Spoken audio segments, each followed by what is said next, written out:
Hello everyone, आज के session में डिस्कस करने वाले हैं 12th बोर्ड के लिए वीवीआई सब्जेक्टिव सवाल और वो भी मैग्नेटिज्म से।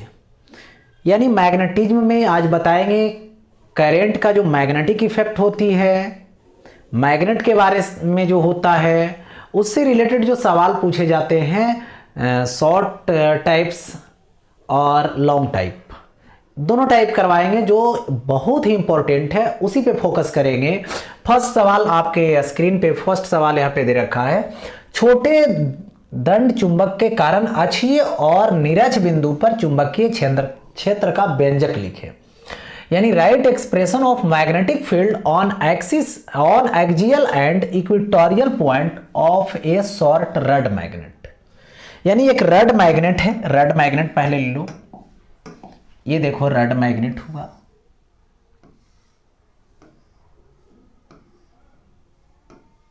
ये इसका सेंटर हुआ, ये मान लो नॉर्थ पोल है और ये मान लेता हूं साउथ पोल है। इसकी जो स्ट्रेंथ होती है, पोल स्ट्रेंथ, ध्रुव प्रबलता, वो नेगेटिव होता है, किसका? साउथ पोल का। और जो नॉर्थ पोल होती है इसकी ध्रुव प्रबलता पॉजिटिव होती है। दे दिया गया। अब जरा एक्सिस के बारे में सोचें तो ये देखो, इसका एक्सिस जा रहा है ऐसे, ये हो गया एक्सियल पॉइंट। ए एक्सिस पे कोई भी पॉइंट लोगे तो एक्सियल पॉइंट यानी अक्षीय बिंदु हो गया। इसकी लोकेशन ले लो, इसकी लोकेशन आर होती है। अब देखो यहां से एक लाइन परपेंडिकुलर बाइसेक्टर खींच दो, जो चुंबक के लंबवत जाता हो लेकिन दो खंड करके जाता हो बराबर भागों में। ये भी आर डिस्टेंस ले लो और ये जो पॉइंट होगा इसको बोलेंगे इक्वेटोरियल पॉइंट यानी नीरज पर का बिंदु। ले लिया मैंने। यहां पर मैं बात करूं कि ये जो मैग्नेट है, इस मैग्नेट की जो लेंथ है वो 2L है, यानी L और L दो पार्ट हो गया, L और L 12 दे दिया गया ऐसा। अब देखिए ऐसा देने के बाद यहां पे एक्सिस जो है उस पे मैं बात करूं, एक्सिस वाली बात, ये हुआ एक्सिस। इस पे यदि आप मैग्नेटिक फील्ड लेते हैं, यानी हमको तो लिखना है सिर्फ फार्मूला लिख देंगे। देखो तो B axis is equal to mu naught by 4 pi 2mr by r square minus l square का होल स्क्वायर होता है। तो एल कौन सा है? देखिए ऐसे लेंथ इसका 2L लेते हैं, एल में डिवाइड कर देते हैं। यदि एल लेते तो L/2 होता, यहां पर L/2 लिखना पड़ता। तो कैलकुलेशन को इजी करने के लिए सिर्फ हम लोग इसके लेंथ को 12 लेते हैं। ठीक है, ये हो गया। लेकिन मैग्नेट कैसा है? छोटा मैग्नेट है। छोटा मैग्नेट मतलब इसकी लंबाई बहुत बहुत कम है। लंबाई बहुत बहुत कम रहेगा तो इस केस में ये जो R है वो very very greater then L हो जाएगा। होगा ऐसा? तो R रहेगा और L बहुत छोटा है तो हट जाएगा, और हटेगा तो आर स्क्वायर का होल स्क्वायर, मतलब आर पे पावर 4 और एक आर कटेगा तो आर पे पावर 3, यानी B axis is equal to mu naught by 4 pi ये 2m और बाई आर क्यू होगी। अब देखो इसकी जो डायरेक्शन होती है एक्सिस पे, इस एक्सिस पे इसकी जो डायरेक्शन लोगे वो होता है इस तरफ होता है। और इसमें जो डाइपोल मोमेंट होती है, इस डाइपोल मोमेंट की मैं बात करूं तो ये जो डाइपोल मोमेंट होता है m होता है। ठीक है, और इस m जो होती है इसको बोलते हैं m इंटू 2L। यदि कभी पूछ दे कि किसी मैग्नेट की डाइपोल मोमेंट क्या होती है, द्विध्रुव आघूर्ण क्या होती है, तो उसको कैपिटल M से रिप्रेजेंट करते हैं। यह होता है पोल स्ट्रेंथ यानी ध्रुव प्रबलता इनटू लंबाई। चुंबक की लंबाई, मैग्नेट की लेंथ। हो गया। अच्छा, तो एम तो समझ गए क्या है, लेकिन हम मुझे लिखना है सिर्फ यही एक। एक्सिस पे हो गया। अब इक्वेटोरियल पे आइए। तो एक्सिस पे अभी तो मैंने बताया कि डाइपोल मोमेंट के डायरेक्शन में, यानी एम के डायरेक्शन में होगा। लेकिन जैसे ही आप इक्वेटोरियल लाइन पे जाओगे, नीरज पे जाओगे, तो इसकी डायरेक्शन इधर होगी, यानी एम के विपरीत दिशा में, यानी एक्सिस वाले के विपरीत दिशा में होता है। ठीक है। तो एक्सिस पे यदि अब इक्वेटोरियल पे लिखने की बारी आई, तो यहां पे बी इक्वेटोरियल, ये होता है μ0 बाई 4 पाई और m by r square plus l square का होल टू दी पावर 3/2। लेकिन किस मैग्नेट से लेनी है, ये तो एल लेंथ वाले की बात हो, एल और एल इधर इधर, यानी 2l लेंथ वाले के लिए। लेकिन रड मैग्नेट है, छोटा है, छोटा जब रहेगा तो r very very greater than l होगा। मतलब यहां से एल को क्या करना पड़ेगा, हटा देना पड़ेगा। एल को हटा दो, हटा देंगे तो ये कितना आ जाएगा, बी इक्वेटोरियल μ0 बाई 4 पाई और m बाई आर क्यू।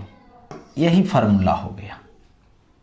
यानी देखिए, यदि छोटा मैग्नेट है, सेम डिस्टेंस पर यानी समान दूरी पर अक्ष पे जा रहे हैं और निरक्ष पे जा रहे हैं, तो एक्सिस पे मैग्नेटिक फील्ड में देखो वैल्यू आ रहा है μ0 by 4 pi 2m by R q. यहाँ पे सिंगल यही आ रहा है μ0 by 4 pi m by R q. मतलब इसका डबल होता है एक्सिस पे, एक्सिस पे ज्यादा होता है किससे, इक्वेटोरियल से। ये हो गया। मतलब सिर्फ और सिर्फ इसको और इसको सिर्फ लिख देना है। ठीक है। डाइपोल मोमेंट में ये देखा गया कि इसकी डायरेक्शन किधर होती है, साउथ से नॉर्थ। ऑब्जेक्टिव टाइप के लिए होगा। तो ये हो गया। अब देखिए, यानी देखिए शॉर्ट टाइप में है तो केवल देखिए इतना करने की जरूरत नहीं है, फिगर केवल बना लीजिए और ये वाला सिर्फ लिख दीजिए, सिर्फ ये और ये। ओके, आगे बढ़ता हूं नेक्स्ट। अब देखिए आता है फ्लेमिंग के बाएं हाथ का नियम लिखें, यानी right Fleming's left hand rule.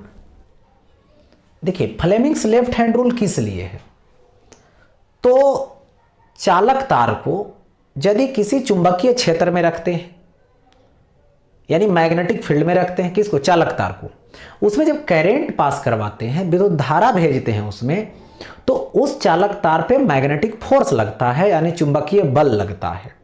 तो बल की दिशा का निर्धारण करने के लिए फ्लेमिंग के बाएं हाथ का नियम लिया जाता है। यानी इसी के अनुसार, इन्हीं के अनुसार क्या करते हैं, इस नियम के अनुसार ही उसके डायरेक्शन को बता पाते हैं। जिसमें रूल है ये कि ये लेफ्ट हैंड है, लेफ्ट हैंड में 3 अंगुली लेना है, ये दोनों मोड़ दो, ये दोनों, ये तीनों लो। अंगूठा हो गया, तर्जनी हो गया, मध्यमा हो गया, यानी ऐसे। इसको थंब बोलते हैं, 4 फिंगर बोलते हैं, मिडिल फिंगर बोलते हैं। तीनों को म्यूचुअली परपेंडिकुलर होल्ड करना है। ठीक है। यदि ये 4 फिंगर यानी तर्जनी किसको रिप्रेजेंट करेगा, चुंबकीय क्षेत्र की दिशा को। ये मिडिल जो है वो रिप्रेजेंट करेगा करंट को, यानी पॉजिटिव चार्ज की दिशा भी बोल सकते हो इसको। तो अंगूठा जो है इस चालक तार पे या तो इस पॉजिटिव चार्ज पे लगने वाले चुंबकीय बल की दिशा को, यानी मैग्नेटिक फोर्स की दिशा को रिप्रेजेंट करेगा। कब, इसको आराम से रखना है मैग्नेटिक फील्ड के डायरेक्शन में, यानी चुंबकीय क्षेत्र की डायरेक्शन में। इसको रखना है किधर, जिधर करंट जा रहा है या तो पॉजिटिव चार्ज जा रहा है। ठीक है, तो उसको रखना है। तो ये अपने आप क्या करेगा, बल की दिशा को बताएगा कि इस डायरेक्शन में बल लगेगा। ठीक है, देख लो यहां पे, यदि बाएं हाथ के अंगूठे तथा उसके पास के दोनों अंगुलियां, तो अंगूठा के पास में कौन उंगली है, ये दोनों है, तर्जनी और मध्यमा है, इस प्रकार फैलाया जाए कि तीनों एक दूसरे के लंबवत रहे। तब इस स्थिति में यदि तर्जनी चुंबकीय क्षेत्र की दिशा को तथा मध्यमा प्रवाहित धारा की दिशा को प्रदर्शित करे तो अंगूठा चालक पर लगने वाले बल की दिशा को प्रदर्शित करेगा।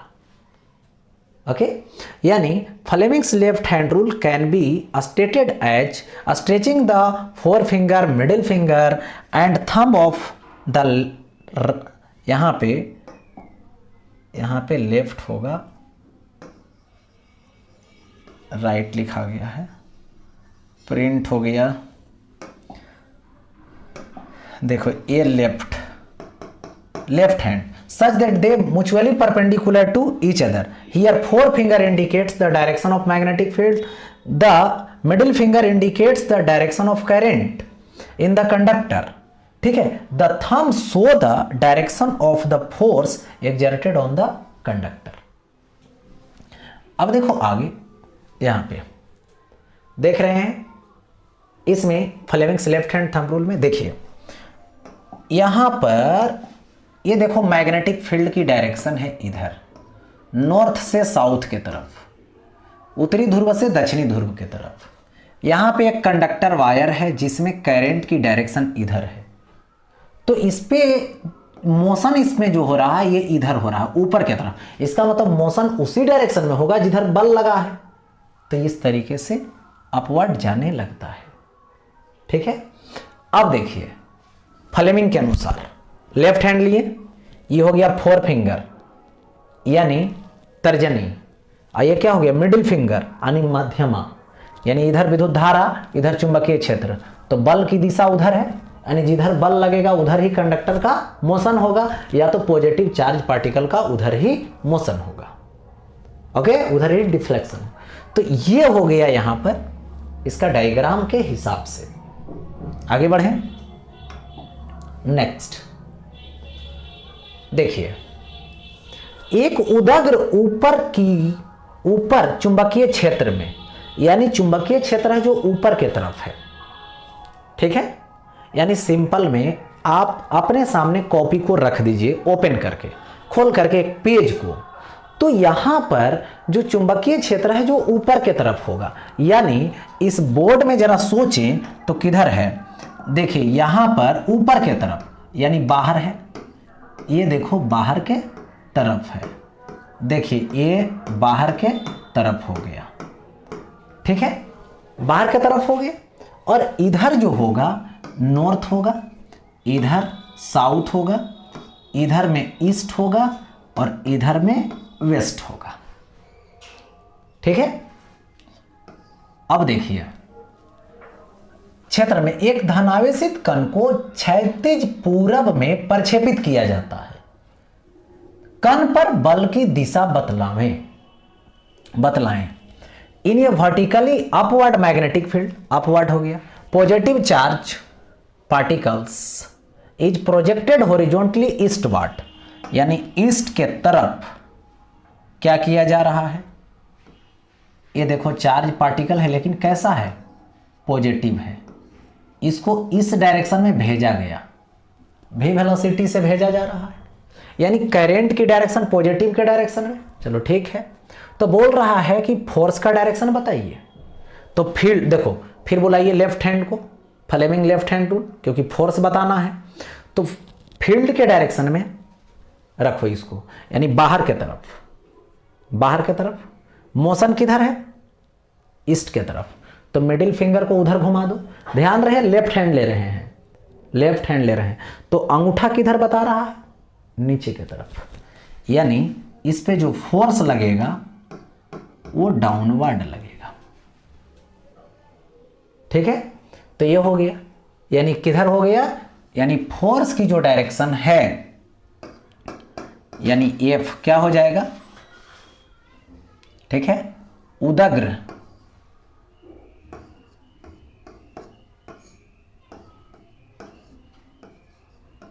नीचे, यानी ये हो जाएगा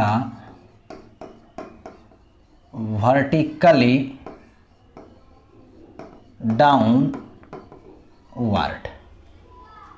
डायरेक्शन मिल गया, आगे बढ़ता हूं, नेक्स्ट।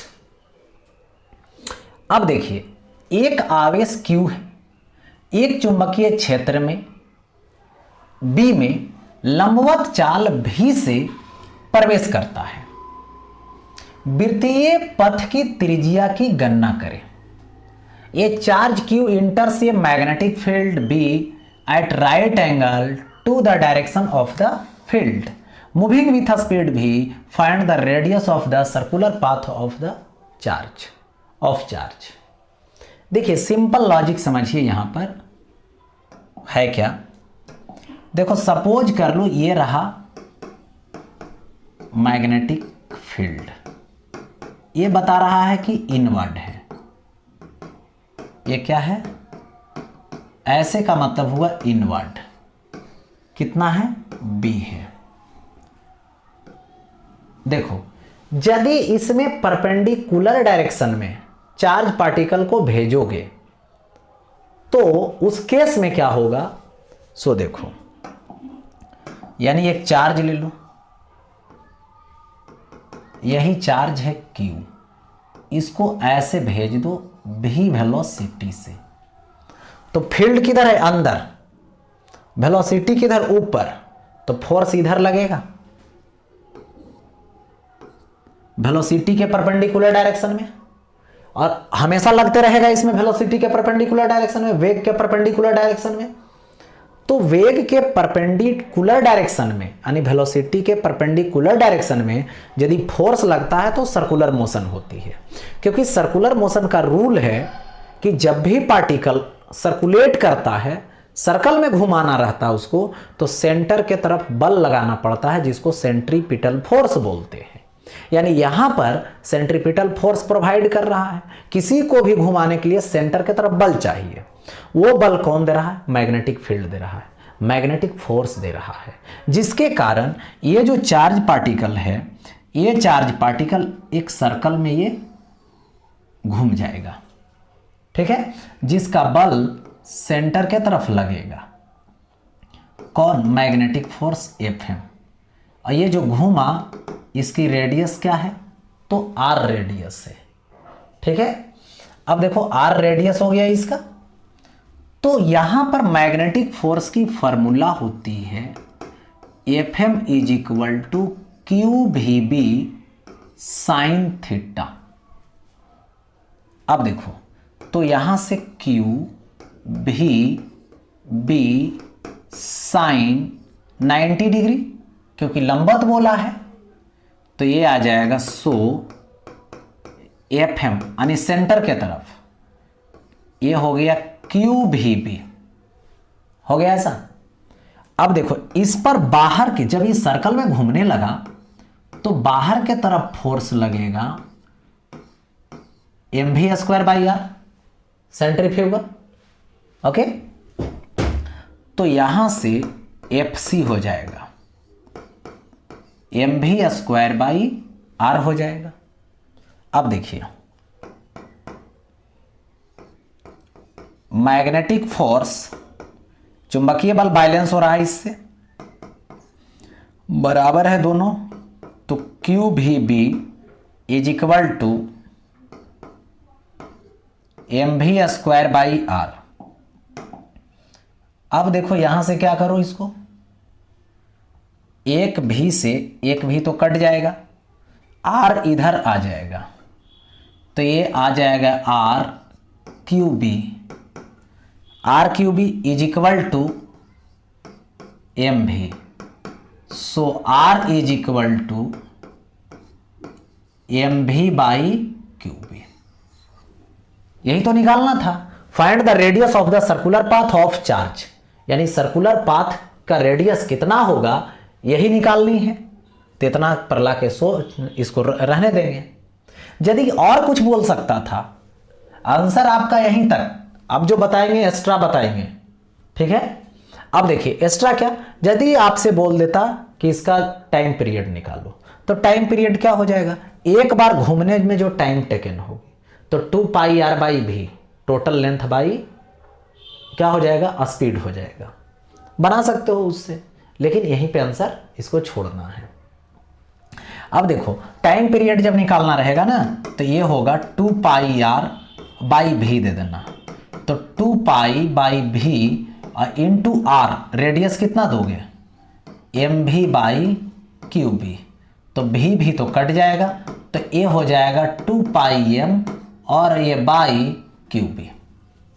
टाइम पीरियड आ गया, T is equal to 2 pi M by q B.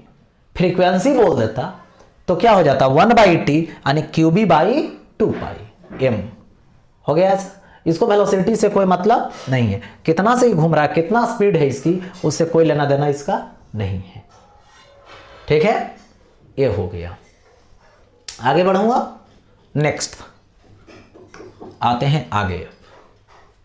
देखिए संट क्या है, इसके दो उपयोग लिखें तो सिंपल में समझना है कि संट एक बस वायर है जिसकी रेसिस्टेंस मिनिमम होती है, यानी जिसका रेसिस्टेंस मिनिमम हो वही क्या है, संट है। इसका हम लोग ज़्यादातर यूज करते हैं कि जब गैल्वेनोमीटर में पैरेलल कॉम्बिनेशन में इसको जोड़ देते हैं तो वो गैल्वेनोमीटर आमीटर में कन्वर्ट हो जाता है। ओके, तो संट बस एक लो रेसिस्टेंस का वायर है। तो संट क्या है इसके बारे में, यानी what is shunt, write its two usages. यानी देखिए संट जो है यह एक निम्न प्रतिरोध की सुरक्षा युक्ति है।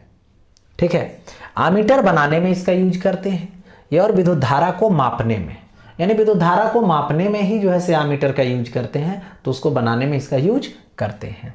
यानी it is a low resistance wire हो गया, making ammeter to measure electric current, electric current को मेजर करने के लिए। तो ये हो गया संट से रिलेटेड बातें। अब आगे बढ़ते हैं। पृथ्वी के चुंबकीय क्षेत्र से माने चुंबकीय एक मिनट, पृथ्वी के चुंबकीय तत्वों, क्षेत्र नहीं तत्वों से आप क्या समझते हैं। तो देखिए अर्थ एक मैग्नेट है, मैग्नेट की तरह बिहेव करता है, तो इसकी कुछ एलिमेंट होती है, वही बोल रहा है what do you mean by magnetic elements of the earth. Earth के एलिमेंट से रिलेटेड बात करनी है। तो अर्थ की जो एलिमेंट है वो 3 है। एक होता है डीप एंगल जिसको बोलते हैं नमन कोण या फिर नति कोण, एक दूसरा होता है जिसको बोलते हैं एंगल ऑफ डिक्लाइनेशन यानी डिक्लाइनेशन एंगल जिसको बोलते हैं दिक्पात कोण। ओके, थर्ड होता है जिसको बोलते हैं horizontal component of earth magnetic field, यानी अर्थ मैग्नेटिक फील्ड का हॉरिजॉन्टल कंपोनेंट यानी क्षैतिज घटक। बारी बारी से हम लोग बातें करेंगे तीनों पे कि क्या क्या होता है ये, है ना। नमन कोण यानी डीप एंगल, इसका दूसरा नाम क्या है, नति कोण, यानी नमन को ही दूसरा नाम बोलते हैं नति कोण। ठीक है, यानी चुंबकीय आमयोतर में क्षैतिज के साथ चुंबकीय सुई के द्वारा बनाए गए कोण को नमन कोण कहते हैं। अब देखिए क्या होता है ये चुंबकीय आमयोतर क्या होता है ये समझना है। देखो यहां पे मैं बता दूं कि ये देखो अर्थ है, अर्थ की ये जो लाइन है इसको बोलते हैं ज्योग्राफिकल लाइन, जिसको बोलते हैं भौगोलिक रेखा, तो भौगोलिक अक्ष बोलते हैं। यहां पर देखो नॉर्थ पोल है और यहां पर साउथ है, लेकिन ज्योग्राफिकल नॉर्थ और ज्योग्राफिकल साउथ माने भौगोलिक दृष्टिकोण से। और अब आता है कि इसके अंदर जो मैग्नेट है, देखिए इसके अंदर जो मैग्नेट की बात होती है, माना जाता है, ऐसा इमेजिन किया जाता है, देखो ऐसे। तो यहां पर है मैग्नेटिक साउथ और ये है मैग्नेटिक नॉर्थ। देखिए तो इस मैग्नेट के यानी अर्थ का जो मैग्नेट माना गया है उसके इस मैग्नेटिक एक्सिस से एक इमेजिनरी प्लेन खींचो, ऐसे इमेजिन करो, तो ये जो प्लेन होगा इसी का नाम है चुंबकीय आमयोतर। और ये जो ज्योग्राफिकल एक्सिस है इसकी इस बात करो, ऐसे प्लेन इमेजिन करो, इस एक्सिस से ऐसे बाहर के तरफ एक प्लेन इमेजिन करो, तो वो होता है ज्योग्राफिकल मेरिडियन जिसको भौगोलिक आमयोतर बोलते हैं। तो इसी प्लेन में मतलब मैग्नेटिक मेरिडियन में एक ऐसे देखो मैग्नेटिक निडल लगा लो, यहां पर एकदम फ्री ऐसे ऐसे घूम सकता है, ठीक है। तो इस प्लेन में ले जाओ और रखो, तो ऐसे हो गया। तो ये हॉरिजॉन्टल के साथ एक एंगल बनाया, देखिए हॉरिजॉन्टल के साथ एक एंगल बनाया, तो यही एंगल क्या होता है, एंगल ऑफ डिप होता है, यानी नमन कोण होता है। और ये जो नमन कोण है, यदि पोल पर चले जाएंगे तो पोल पर 90 डिग्री हो जाएगा। पोल पर जो नमन कोण होता है इसको डेल बोलते हैं, तो डेल बराबर 90 डिग्री, ठीक है।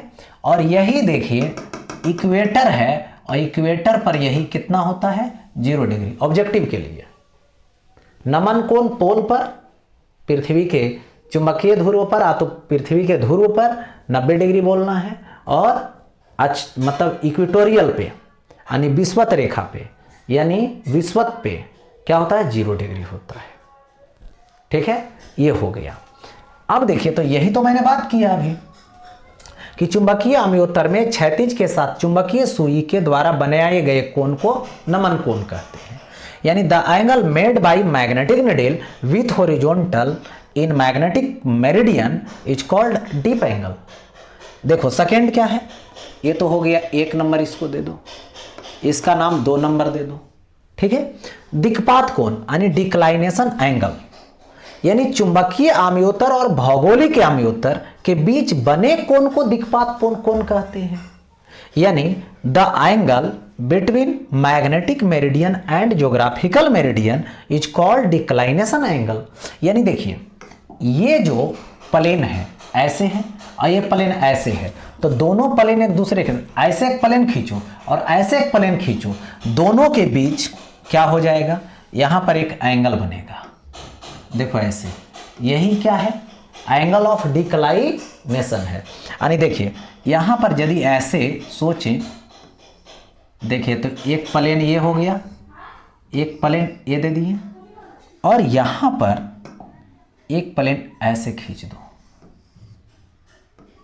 देखो ये 2 प्लेन हो गए, यही दोनों प्लेन के बीच ये जो एंगल है वो दिक्पात कोण है, डिक्लाइनेशन एंगल है, दिक्पात कोण है। इसको मान लो एम मैग्नेटिक मेरिडियन, इसको मान लो जीएम यानी ज्योग्राफिकल मेरिडियन, ठीक है। ये हो गया। तीसरा नंबर पे आता है आपका यहां पे क्षैतिज घटक यानी हॉरिजॉन्टल कंपोनेंट। अब हॉरिजॉन्टल कंपोनेंट में चले हम लोग, तो देखिए यहां पे ये क्या है, ये देखो मैग्नेटिक मेरिडियन है। तो इस मैग्नेटिक मेरिडियन में किसी निडिल को सस्पेंड करोगे तो निडिल कुछ ऐसा हो जाएगा,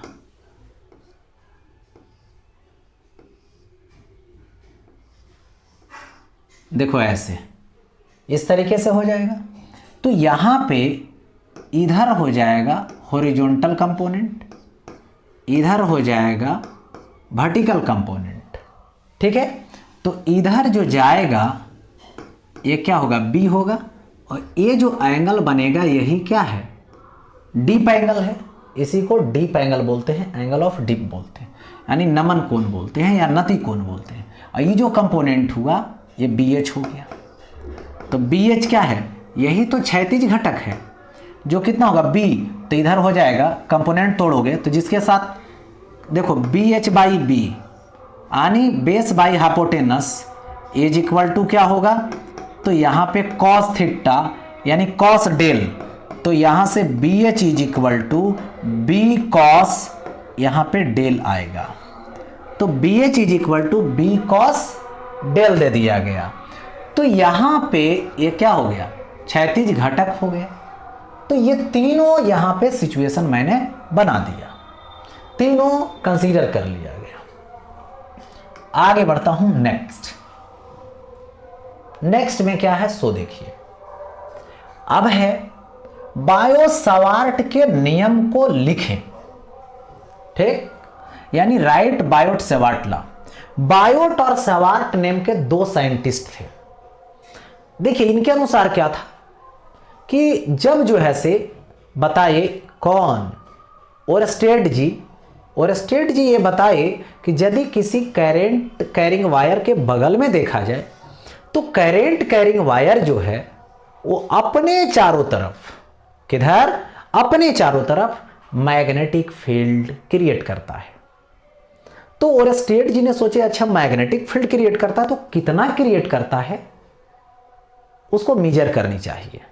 तो उसी के मेजरमेंट के लिए बायोट और सेवार्ट नेम के दो साइंटिस्ट ने नियम निकाले, उसी का नाम पड़ा बायोट सेवार्ट लॉ। ठीक है, तो इसी का लॉ लिखना है। तो देखिए सबसे पहले यहां पे मैं बात करूं, ये देखो वायर है कोई, इस वायर में करंट जा रहा है आई, इस वायर का एक छोटा सा पार्ट लिया गया और ये जो पार्ट है वो क्या है, डेल्टा एल है। ठीक है, और इस डेल्टा एल से आर डिस्टेंस पर मैग्नेटिक फील्ड लिए जो कि क्या है, डेल्टा बी है, और यहां पर एक एंगल बना हुआ है जो एंगल क्या है, यहां पर थीटा एंगल है। ठीक है, और यहां पर मैग्नेटिक फील्ड क्या है, डेल्टा बी है, और यही डेल्टा बी के बारे में सोचो। तो सबसे पहले बताइए delta B varies I delta L. I delta L लिखो, इसको बोलते हैं करंट एलिमेंट। ये इक्वेशन फर्स्ट हो गया। जितना ये बढ़ेगा आई डेल्टा एल जितना बढ़ेगा डेल्टा बी उतना बढ़ेगा, आई डेल्टा एल जितना घटेगा उतना डेल्टा बी भी घटेगा, यानी डायरेक्टली प्रोपोर्शनल हुआ। इसको इक्वेशन फर्स्ट मान लिया। अब देखो आगे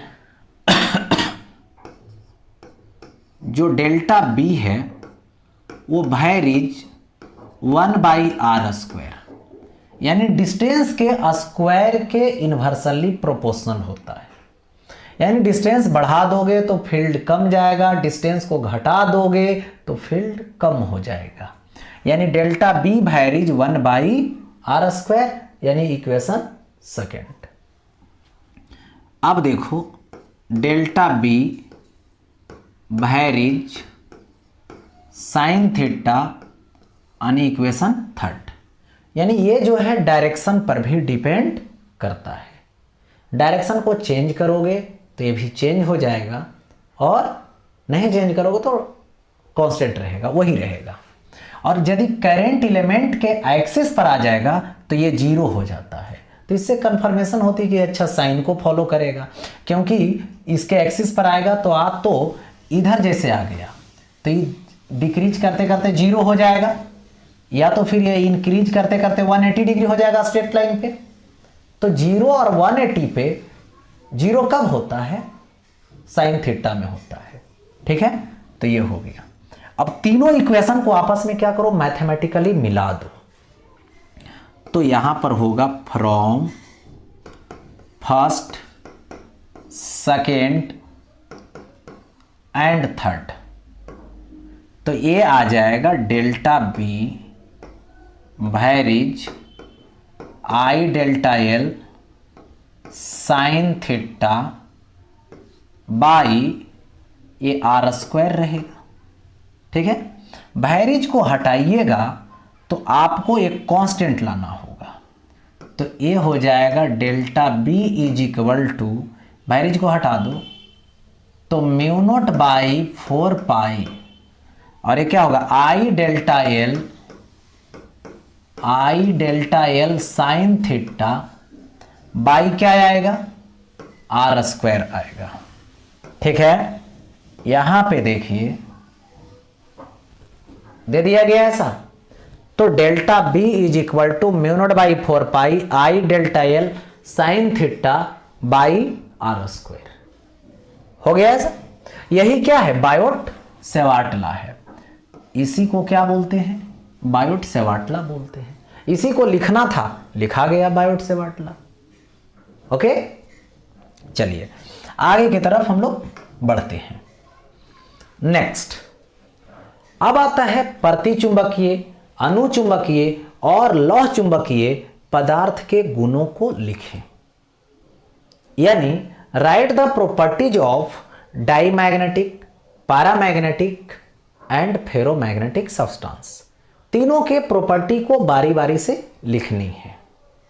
ठीक है, अब देखिए इसमें होता क्या है। फर्स्ट क्या है, प्रतिचुंबकीय यानी डाईमैग्नेटिक, डाईमैग्नेटिक सब्सटेंस। इसमें क्या है, सबसे पहला प्रॉपर्टी है कि ये तीनों स्टेट में हो सकता है। सॉलिड भी हो सकता है, लिक्विड भी हो सकता है और गैस भी हो सकता है। मतलब यह ठोस, द्रव या गैसीय हो सकता है। यानी इट में बी सॉलिड, लिक्विड और गैसियस। एक सेकेंड नंबर में सापेक्षिक चुंबकशीलता 1 से कम होता है, यानी रिलेटिव परमिएबिलिटी लेस देन 1। यानी ये जो डाईमैग्नेटिक होती है उसकी म्यू आर वैल्यू यानी म्यू आर रिलेटिव परमिएबिलिटी 1 से कम होता है। हो गया। अब देखिए नेक्स्ट, चुंबकीय प्रवृत्ति कम और ऋणात्मक होता है। ठीक है, कम और ऋणात्मक। The susceptibility is small and negative. देखिए यहां पर होता क्या है, सो जरा देख लें। यहां पर होता है mu R is equal to 1 plus susceptibility यानी चुंबकीय प्रवृत्ति, मैग्नेटिक ससेप्टिबिलिटी। तो यहां से ससेप्टिबिलिटी इज इक्वल टू क्या आएगा, म्यू आर माइनस 1 आएगा। ये जो म्यू आर है ये तो 1 से कम है, और 1 से कम में 1 को माइनस करोगे यानी छोटा में बड़ा माइनस करोगे तो निगेटिव आएगा ही आएगा, तो निगेटिव होता है। यानी चुंबकीय प्रवृत्ति कम और ऋणात्मक होता है। ये बातें हो गई। अब देखिए इसमें आगे बढ़ता हूं नेक्स्ट सिचुएशन में। चुंबकीय प्रवृत्ति की इसका यानी प्रतिचुंबकीय का, चुंबकीय जो प्रवृत्ति है उसका खास बात और होती है। ये तो टेम्परेचर पर डिपेंड नहीं करता है, यानी ताप से कोई मतलब नहीं रखता है। ताप बढ़ाइएगा या ताप घटाइएगा तो कोई फर्क पड़ने वाला नहीं है। एक बात आगे है कि यदि इसको तुम चुंबकीय क्षेत्र में रखते हो तो ये जो है खिसकेगा। किधर खिसकेगा, तो जिधर की ओर स्ट्रॉन्ग है उधर नहीं जाएगा, उधर से कमजोर की तरफ जाएगा, वीक फील्ड की तरफ जाएगा। यानी स्ट्रॉन्ग फील्ड से ये वीक फील्ड की ओर जाता है। यानी सिंपल में बोल सकते हो कि चुंबकीय क्षेत्र में इसकी प्रतिकर्षण होती है, यानी चुंबकीय क्षेत्र से प्रतिकर्षित होता है। ठीक है, जैसे एक सिंपल एग्जांपल देते हैं। जैसे चुंबक ले लो और उसके ऊपर पानी डालो, पानी नहीं चिपकेगा उसमें, पानी उससे रिपेल होता है। देखो अब देखो इसमें आता है कि यदि यहां पर किसी भी प्रतिचुंबकीय पदार्थ को किसी चुंबकीय क्षेत्र में रख दे तो कैसा होता है, कैसा फील्ड होता है, कैसा उसमें फील्ड लाइन होती है, इसके बारे में देखो। एक प्रतिचुंबकीय पदार्थ है, ठीक है, तो जैसे इसको फील्ड में रखोगे तो ये देखो आएगा और आने के बाद प्रतिकर्षण करने लगेगा। ये देखो आएगा प्रतिकर्षण करने लगेगा, ये आएगा प्रतिकर्षण करने लगेगा, ये आएगा प्रतिकर्षण करने लगेगा। तो इस तरह से इसमें क्या होती है, ये प्रतिकर्षित करता है, इससे होकर नहीं जाता है फील्ड लाइन। ये हो गया। अब आगे बढ़ते हैं नेक्स्ट। अनुचुंबकीय पदार्थ की गुण लिखना है, यानी पैरामैग्नेटिक सब्सटेंस की। इसमें भी वही बात है, यह ठोस, द्रव या गैसीय हो सकता है, यानी इट में बी सॉलिड, लिक्विड और गैसियस। फिर देखिए सापेक्षिक चुंबकशीलता 1 से अधिक होता है, रिलेटिव परमिएबिलिटी ग्रेटर देन 1।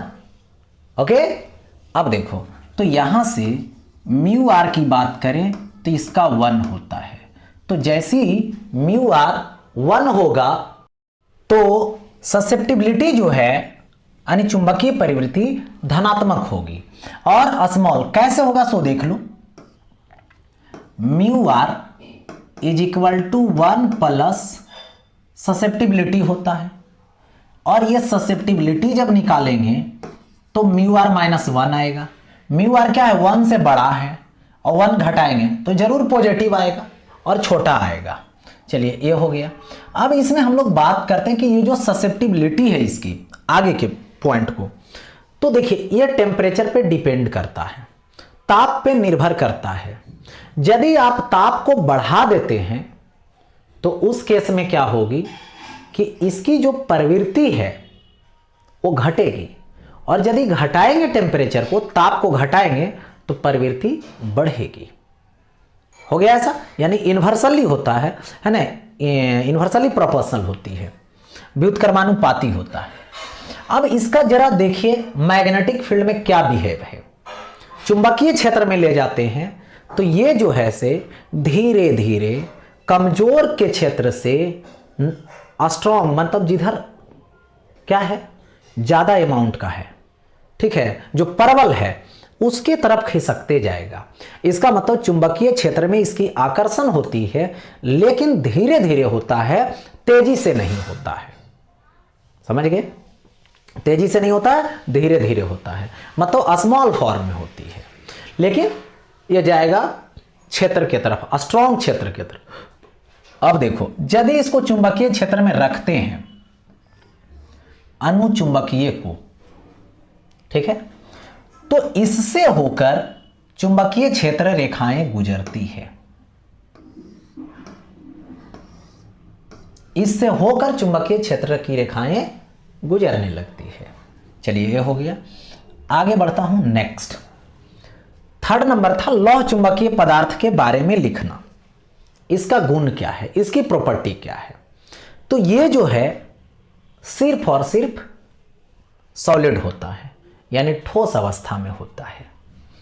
सापेक्षिक चुंबकशीलता 1 से बहुत अधिक होता है, यानी relative permeability much greater than 1, यानी mu R very very greater than 1, यानी बहुत बड़ा है।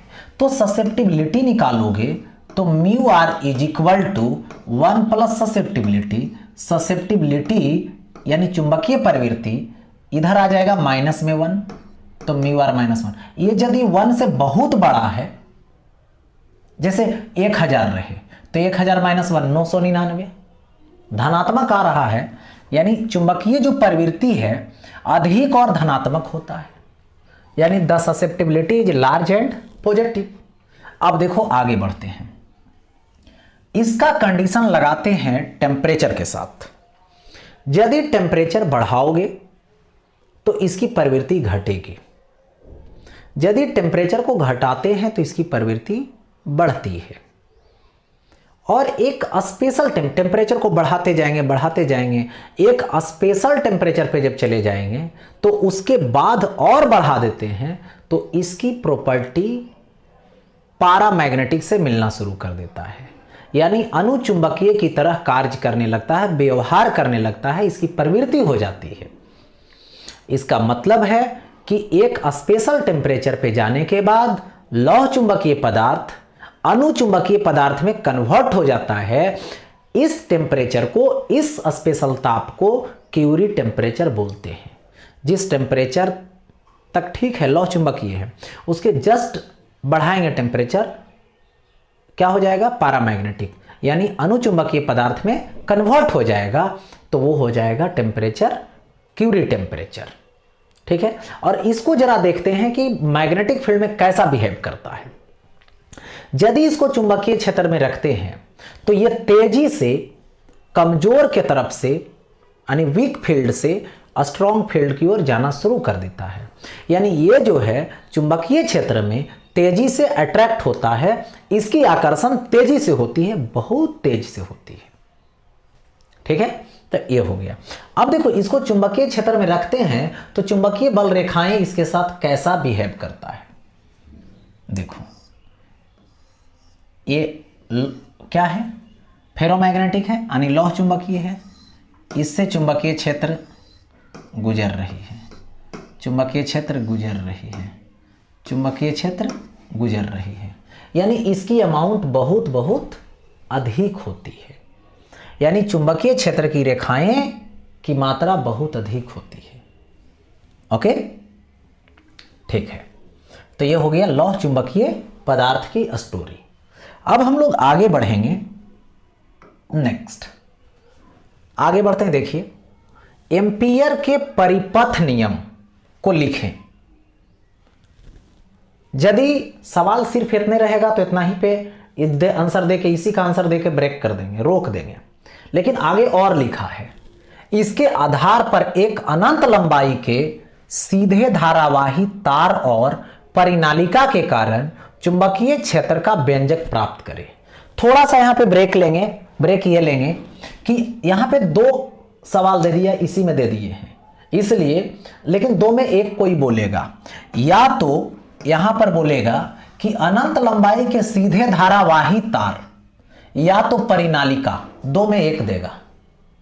ठीक है, यहां दोनों हम करवा देते हैं, जिससे क्या होगा, कोई भी पूछ देगा तो आप वहां पे बना सकते हो दोनों को समझ करके।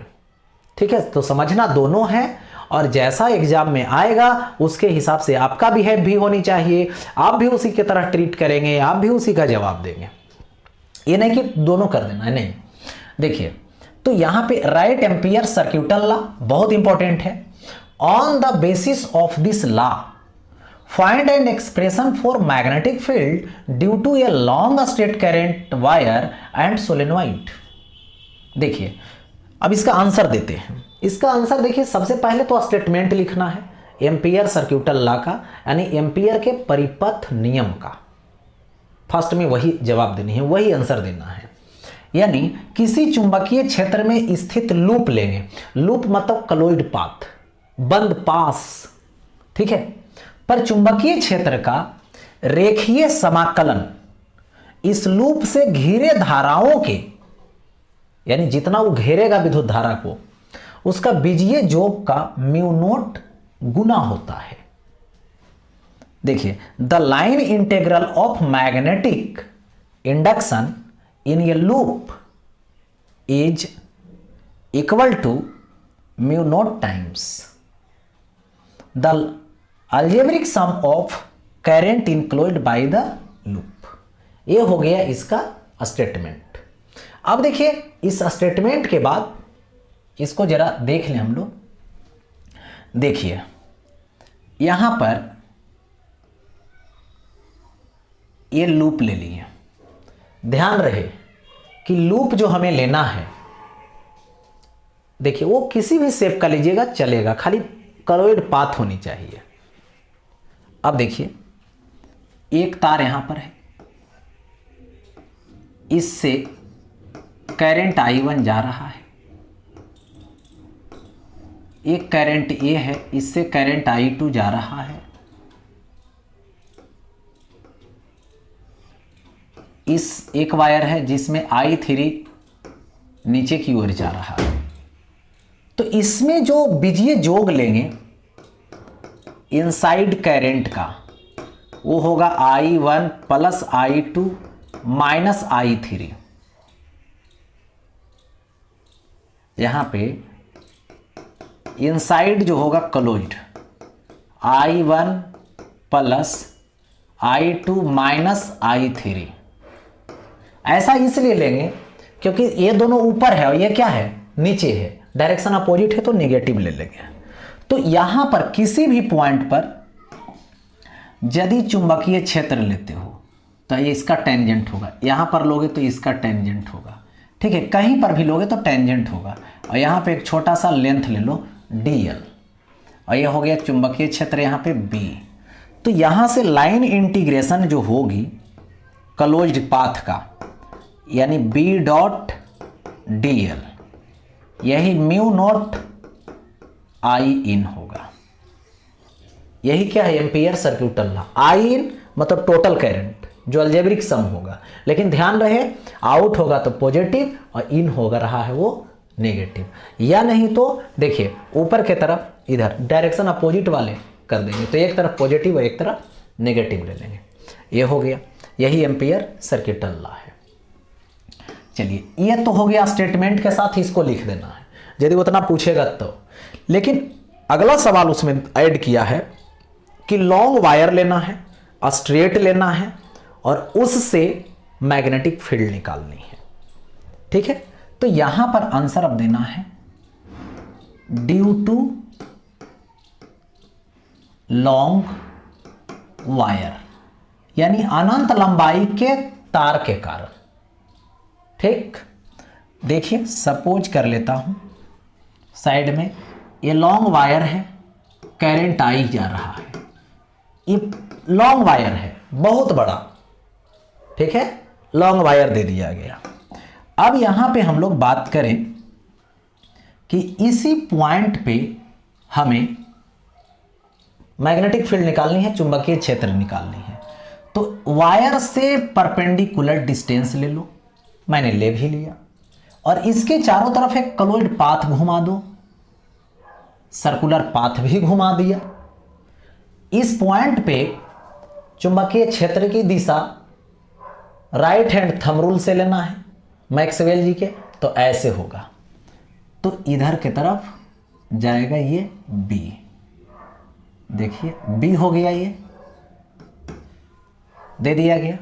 अब हम चलेंगे according to Ampere circuital law, तो क्या होगा देखिए एम्पियर सर्क्यूटल लॉ से यहां लिख देंगे according to Ampere circuital law, या तो एम्पियर के परिपथ नियम से, या तो एम्पियर के परिपथ नियम के अनुसार B dot DL mu not I in. देखिए इंटीग्रेशन ये हो जाएगा BDL, B इधरे है और यहां पे जो छोटा पार्ट काटे हैं DL वो भी इधरे है, दोनों सेम डायरेक्शन में है, टेंजेंट है, मैग्नेटिक फील्ड टेंजेंट और DL भी टेंजेंट है, सेम डायरेक्शन में। तो cos 0 डिग्री लगाना है डॉट प्रोडक्ट के लिए, तो म्यू नॉट आई। देखो जिसमें से हर पॉइंट पे B B B मैग्नीट्यूड तो सेम होगा, B बाहर, इंटीग्रेशन DL cos 0 1 ये होगा म्यू नॉट आई। तो देखिए B इंटू DL का इंटीग्रेशन ले लो, DL पाथ है, तो पाथ का इंटीग्रेशन कितना आएगा 2 पाई r यानी म्यू नॉट आई।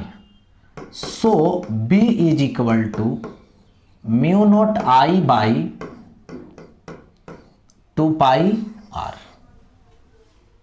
हो गया ऐसा, यानी एक्सटर्नल पॉइंट मतलब ये देखो वायर से r डिस्टेंस पर जो मैग्नेटिक फील्ड होगी वो 1/r के डायरेक्टली प्रोपोर्शनल होगा, 1/r के सीधा समानुपाती होगा, डायरेक्टली प्रोपोर्शनल होगा, यानी r के इन्वर्सली प्रोपोर्शनल, 1/r के डायरेक्टली और r के इन्वर्सली प्रोपोर्शनल, यानी r के व्युत्क्रमानुपाती होगा, सीधा व्युत्क्रम। देखिए तो ये तो दे दिया गया, हो गया, लेकिन ये तो हो गया स्ट्रेट वायर से। अब देखो किससे करना है, अब आगे बोला है सोलेनोइड से। बताइए हमें किससे बात करनी है, सोलेनोइड की स्टोरी पे जाना है, सोलेनोइड से चलना है। ठीक है, तो यहां पे ये समझ ले कि सोलेनोइड क्या है, यानी अबर ड्यू टू सोलेनोइड यानी परिनालिका, परिनालिका की बात करनी है। तो क्वाइल्ड वायर जो होता है वही क्या होती है, यही देखो परिनालिका हो गया, सोलेनोइड हो गया। इसी में करंट जब फ्लो करवाते हैं तो इसका सिंबल देखो,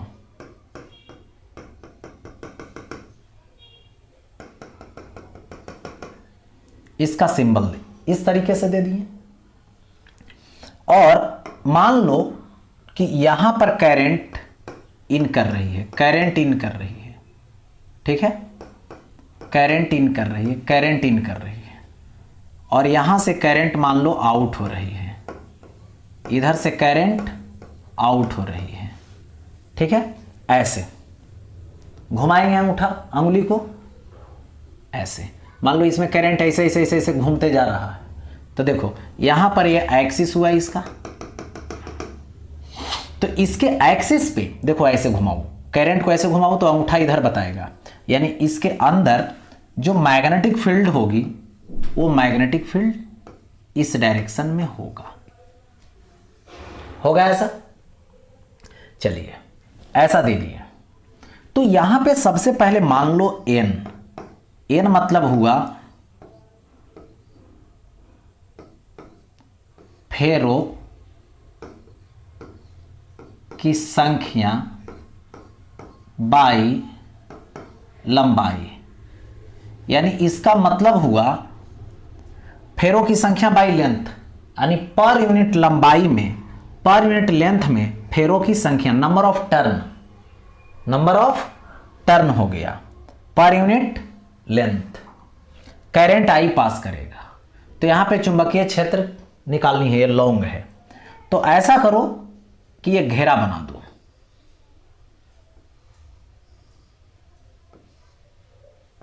ये घेरा बना दिए। इस घेरा का नाम दे दो M N P Q, दे दिए। इसकी लंबाई PQ की लंबाई कितना है? L है, दे दिया गया ऐसा। तो इसके अंदर यहां से यहां तक नंबर ऑफ टर्न कितना होगा? पर यूनिट लेंथ में कितना टर्न? N पर यूनिट लेंथ में, तो L लेंथ में, तो नंबर ऑफ टर्न जो होगी वो कितना होगी? यहां पे NL होगी। करंट आई इन कितना होगा? एक टर्न में आई करंट, एक टर्न में, एक फेरा में आई करंट, तो N है, तो ये क्या होगा? करंट NI होगा, जिसको NL I लिख सकते हैं। हो गया ऐसा। अब देखो according to Ampere circuital law लिखेंगे यहां पे, यानी एम्पियर के परिपथ के नियम से यहां लिख देंगे। क्या होता है? इंटीग्रेशन होता है क्लोइड पाथ का, जो कि क्या होगा? B डॉट DL होगा is equal to mu not I in होगी। According to Ampere circuital law वहां पे लिखने के बाद ये लिखेंगे। अब देखो ये जो क्लोइड पाथ है उसके बारे में सोचिए। देखो M से N जाएंगे, N से P जाएंगे, P से Q जाएंगे, Q से M जाएंगे, यानी 4 पार्ट में ही बटा हुआ है क्लोइड पाथ, जो बंद पास है। बारी बारी से पहले B डॉट DL ले लो, M से N चल करके, इसके साथ प्लस करना पड़ेगा। अगर किसको? N से P को, N से P को, ठीक है। तो ये क्या हो जाएगा? यहां पे B डॉट DL प्लस कहां जाएंगे? अब Q से M जाएंगे, तो integration B dot DL Q से M जाएंगे प्लस, अब तो ठीक है, Q से M चले गए, एक और छूट गया है P से Q, N से P, इसको दे दो ऐसा, ये P से Q नहीं गए हैं, P से Q। अब देखो प्लस M से N, N से P, P से Q। अब यहां आएंगे तब ना बंद होगा चारों तरफ से, तो अब आ जाएगा Q टू M, तो B डॉट DL, ये हो गया म्यू नोट I इन, हो गया। अब चलिए यहां से M से N चलेंगे, तो M से N के लिए B तो बाहर हो जाएगा, और ये क्या होगा? लेंथ L होगा यहां से यहां तक, टोटल इंटीग्रेट करेंगे तो ये हो गया प्लस। अब क्या होगा? N से P जाएंगे, तो मैग्नेटिक फील्ड इधर और लेंथ इधर, यानी 90 डिग्री पर, यानी ये कितना डिग्री पे होगा? 90 डिग्री पे, तो डॉट प्रोडक्ट 90 डिग्री पे 0 होता है। इधर तो सेम में था 0 डिग्री पर, इसलिए बी एल लिख दिए सिर्फ। अब देखो P से Q, यानी इस सोलेनोइड के बाहर है, तो सोलेनोइड के बाहर चुंबकीय क्षेत्र 0 होता है, मैग्नेटिक फील्ड 0 होता है। तो ये तो खुद P से Q वाला 0 हो गया, और प्लस अब ले लो कौन सा, P से Q, Q से M, E भी कितना डिग्री वाला है, 90 डिग्री वाला है, तो E भी क्या हो जाएगा, डॉट प्रोडक्ट 90 डिग्री वाला का 0 होता है, is equal to mu not I in. तो यहां पे क्या आएगा, BL आएगा और ये होगा म्यू नॉट आई इन। आई इन कितना निकाले हो, तो यहां पे N L I, L L तो कट जाएगा, सो B इज इक्वल टू क्या आएगा, म्यू नॉट एन आई होगा। यानी किसी भी सोलेनोइड के अंदर, यानी लॉन्ग सोलेनोइड के अंदर चुंबकीय क्षेत्र यानी magnetic field mu naught N I होता है, जिसको एम्पियर सर्क्यूटल लॉ का यूज करके सॉल्व कर दिया गया, जिसमें म्यू नॉट की यहां वैल्यू लिखना रहेगा। तो देखिए ये होता है 4 pi into 10 to the power -7, ठीक है, टेस्ला, ठीक है, टेस्ला होता है, मीटर होता है और पर एम्पियर होता है, यानी टेस्ला मीटर पर एम्पियर, ठीक है, ये हो गया, यानी म्यू नॉट की वैल्यू। अब यहां से किस पे डिपेंड किया, एन पर और आई पर। एन क्या है, नंबर ऑफ टर्न पर यूनिट लेंथ, प्रति एकांक लंबाई में नंबर ऑफ टर्न बढ़ा दोगे तो फील्ड बढ़ जाएगा, करंट बढ़ा दोगे तो बढ़ जाएगा, दोनों घटेगा तो घट जाएगा। तो ये हो गया यहां पर सोलेनोइड से रिलेटेड, ठीक है।